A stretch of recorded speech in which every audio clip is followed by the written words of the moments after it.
Oh. Let's try. Okay. Hi everyone, great to see you here today. I'm Kazys Varnelis, I'm the director of the Network Architecture Lab. Today we're going to be investigating the issue of copyright rights and architecture, imagery, and music and other forms of cultural production. Tonight's event comes out of two distinct moments. One is a couple of years ago, Dan Fox at Frieze magazine asked if I would participate with Geeta Dayal and also Thomas Demond at Frieze Talks about who owns, on a panel of who owns images. It was a great deal of fun and led to a friendship with Geeta that I value greatly. And it also really expanded my thinking about these issues. And then last fall, the dean, Mark Lively, asked or brought up this topic again in a faculty meeting. And the issue for him was that it became very visceral because as the school is beginning to move more and more into the cloud, if you will, as more student work is expected to be posted on the net, the issues of copyright in that student work and how that work could be legally put up came to the fore as well. And there was kind of a big faculty debate about it. And I said, well, why don't we have an event on it? So Gavin has kindly helped put this together. We are in a slightly different auditorium than usual. So there'll be people rolling in for a while, but we're going to get started now. So the four people I've assembled today, I think are just absolutely brilliant and fascinating individuals, all of whom will have a very different story and perspective. And hopefully this will be, tonight's event will actually lead to expanding our horizons about these questions of rights and make them not something boring and deadly, which they could, I suppose, be, although I'm beginning to wonder how, and make them very visceral and intense for us. We're going to begin with Lebbeus Woods, who has a story from his past, and a notable case of copyright and copyright infringement involving the film 12 Monkeys. So Lebbeus is going to start. It's also worth noting, as I'm sure all of you are familiar, of course, that Lebbeus is also well known as one of the great architectural bloggers of our time. So Lebbeus is also quite invested in the digital culture that is upending this whole world we're dealing with. After Lebbeus, we're going to have Sean Dockray, who is a webmaster of a website called AAAARG. We will talk about what that might be, and also as the head co-runs the TELIC, which is a digital arts gallery and collective in Los Angeles, as well as began a public school, which is a kind of new model for education that is now in LA, New York, Berlin, and perhaps some other places. Then we're going to have Amy Adler, who's an NYU law professor, who does fascinating work involving the intersections of art and law, and we'll be talking about these issues from the legal perspective, and will either give us some grounding in reality or absolutely send us off the deep end. And then finally we'll finish by waking up with Geeta Dayal, who will play some loud music, and who's a music critic. Has written a wonderful book about Brian Eno's Another Green World, and writes for magazines such as Frieze, The Wire, and others, and can lend us some insight into what new regimes of copyright plus a world of promiscuous sharing have created in the world of music. And then we're going to sit here, all four of us, and discuss and debate afterwards. So that's the plan for the evening. I'm going to hand it over to Lebbeus. Lebbeus, are you're wired with your own mic? I think I am. All right. I hear an echo. Okay. So we'll get going. Okay. Thank you. Well, thank you. And, yeah, it's obviously a very compelling topic right now, and yes, you're right, I'm sort of sitting on both sides of it. But I'll start with the story of 12 Monkeys, because that's the turns out to have been a rather celebrated case in copyright infringement law. And I had, just go quickly through the story, we'll try to hold it to about 10 minutes per panelist. So I'll run through it fairly quickly, and we'll get some questions. If there are any, can come up later in one form or another. I had been making drawings all through the 80s, which people called visionary, but they were really just visualizations of cities, visualizations of architecture, really. I was operating very freely with my imagination and also applying what I thought I knew about architecture. So I produced a lot of work in the form of drawings mainly, and published these works in books, catalogs, where they were exhibited. And so they were out there. In fact, I knew from friends, this was maybe around 1987, 88, I knew from friends that they were very popular in Hollywood because all the designers had my books in their offices, at their desks to, mine ideas. Because that's how it works in Hollywood. That's how it always works in Hollywood.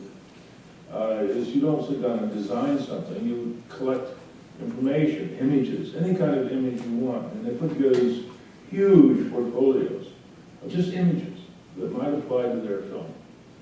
And then they mine those for whatever they can. Well, a friend of mine called me up in January of 1996 and said, "Have you seen the movie 12 Monkeys?" I said, "No, I haven't seen it." He said, "You've got to come right now and see it." Well, it happened that I was able to do that. And so we went uptown here in Manhattan, and I sat down and I saw 12 Monkeys. And I was stunned by the fact that in several scenes, in one scene in particular, some of my drawings had been literally copied down to the last detail. It wasn't like, oh, they got an idea of having a chair on a wall. They copied every detail. So with that, I'll just show a few of the images. But in that same movie, 12 Monkeys, there was more than just the chair, which I'll get to in a moment. There were also images that were taken from a project I did, again, in about that time, maybe a little earlier, called Underground Berlin. And it involves kind of an underground culture in the still divided Berlin. Berlin was still East and West Berlin, and I was looking for a way that the two could unify. Underground. You could call it politically underground or architecturally underground. Just below the subway lines, you can see the U-Bahn there, So there's monstrous tunnels, I claimed, could exist under those U-Bahn lines, and in them, one could build the city. Without going into that talk, I made a series of towers that really hung. They were inverted, so everything underground is like the mirror image of what's above ground. And so these were hanging towers. And it's a drawing of one of them. So they're houses really that hang like stalactites from the roof of the cave. In particular, this drawing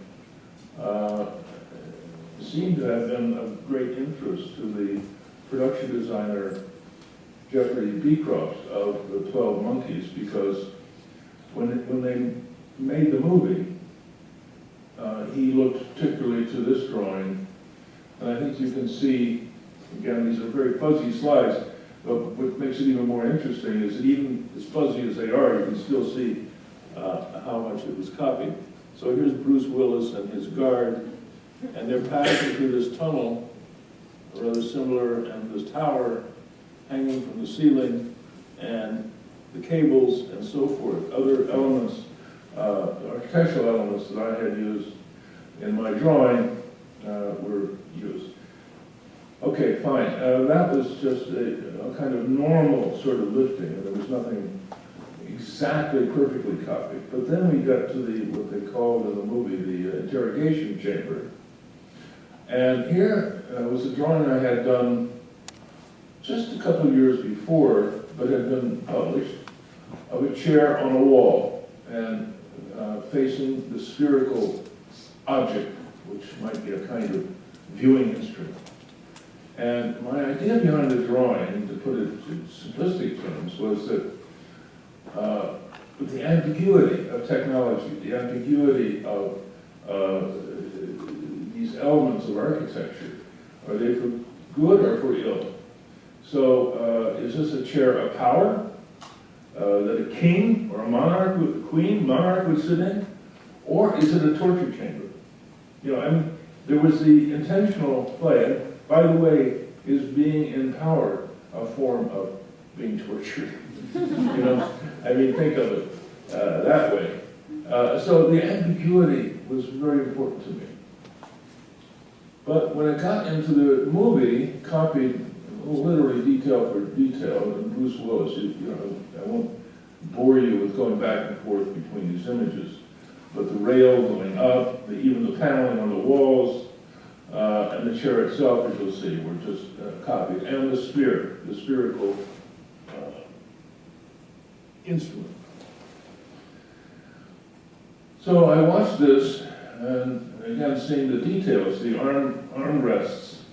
Of course, I didn't have clasps on them, but the basic design of the armrests, even the little detail of the scoring on the back of the chair, which is lit directly. They copied every detail.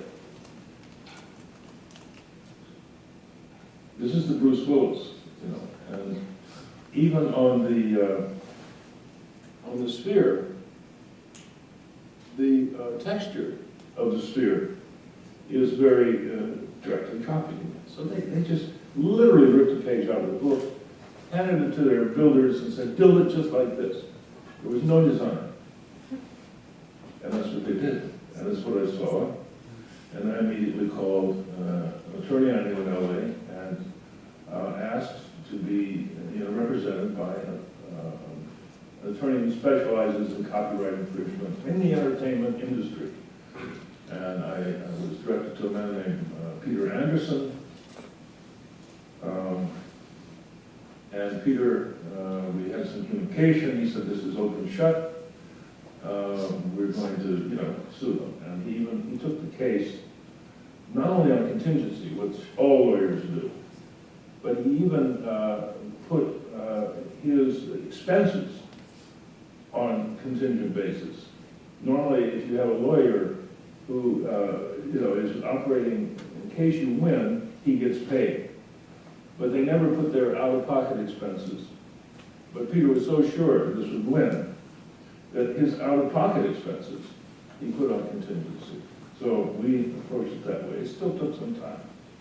Obviously, we approached Universal City Studios with this, and they said, "Oh, we don't know what you're talking about," so sue us. So we did. That's just a refreshment of the idea of the drawing. I will say that these are the papers that are probably not readable to you. I'm sorry if they're not. I certainly can't read them from here very well myself. But we had, as a citizen of New York State, I had the right to bring the suit in New York State into a federal court here, rather than have it tried in California, because obviously there would be a little prejudice against this New Yorker in California. So they had to come to New York and deal with the federal judge. And I got a woman judge who was actually an expert in copyright law, named Miriam Cedarbaum. And she later became the judge in the famous case of Martha Stewart, who sent Martha Stewart to jail. She didn't. She had to pronounce the sentence, but it was a trial. And so Miriam Cedarbaum, in my mind, is a great judge, because she, in these papers, you'll see this is all in federal case law. These are in the law books.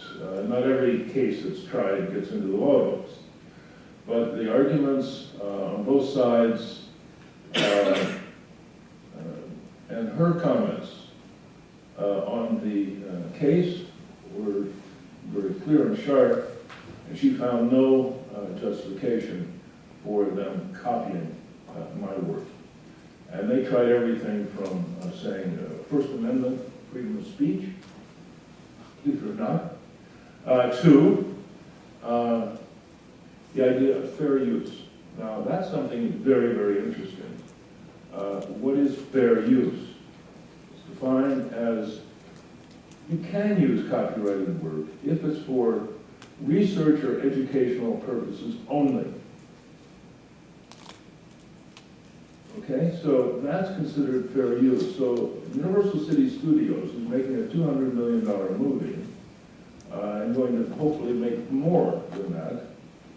Says this was used under fair use, this drawing, because it was for educational and research purposes. And the judge didn't laugh, but almost, you know. So they tried everything, it all failed, and as you can see, at the very end here, I don't know if you can read it, I can't read it from this angle, but basically it says, because Universal City Studios has not shown any reason why this copying could be justified legally, we are going to grant Woods a preliminary injunction against the showing of this film. Now, it had already been released in the United States. It hadn't been released in Europe yet, or Asia, or any other place in the world, but it was out in the United States. And for them to, I'm almost done, for them to meet this injunction, they would either have to remove the scene, and it was like a minute or 2 minutes approximately that this infringed work appears in the movie. They would have to cut it out, reshoot it somehow, or they can't show the movie. So that would cost so much money, since the prints were already made, they were already distributed. They just said, okay, we'll settle. We'll find a way to reach a settlement. I'm not allowed to tell you anything about the settlement, and technically I'm not even allowed to tell you there was a settlement. These are all parts of the agreement that people come to when they settle a lawsuit out of court.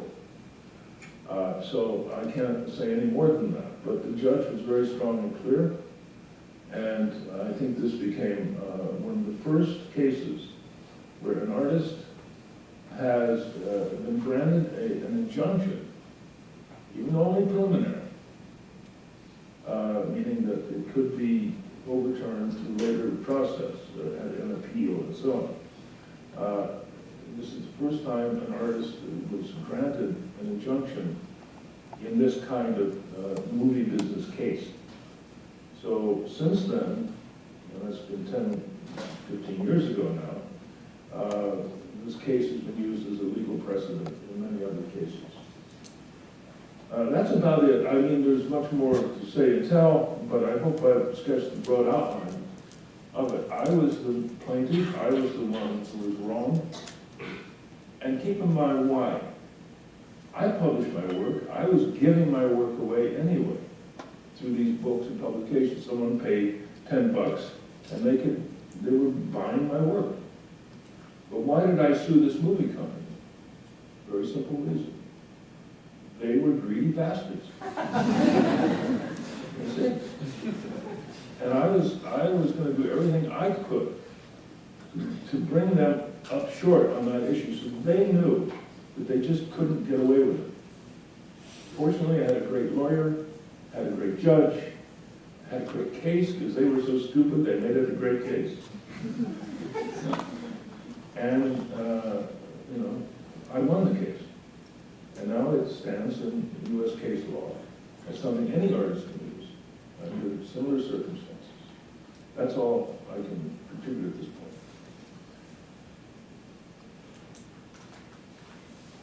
Thank you, Lebbeus. So, Sean, you're up next.